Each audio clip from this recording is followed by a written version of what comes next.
Hey guys, this is Northville Tech. In this video, we are going to learn how to update your address on Saks Fifth Avenue app. If you don't have a Saks Fifth Avenue account, we will put our affiliate link in the description below for you to sign up and get 10% off on your next Saks.com purchase. To start, open the app by tapping on it. Once the app is opened, you will see several options at the bottom part of the screen.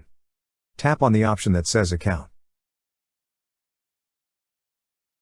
At the top right part of this page, you will see an option for Settings. Tap on Settings. Here, you will see an option for Address Book. Tap on Address Book.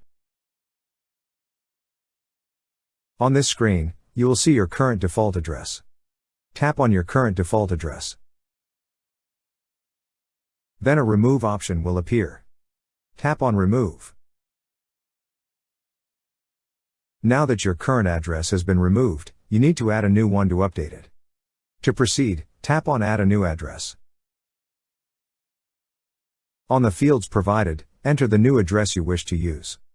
After entering, tap on Save. That's how you update your address on Saks Fifth Avenue app. Thank you so much guys for watching, and if you have not yet subscribed to our YouTube channel, please subscribe to our YouTube channel as we create tech videos almost every day. Also, check out our website northvilletech.com for great tech articles, and our recommended resources in the description below for various sign-up bonuses.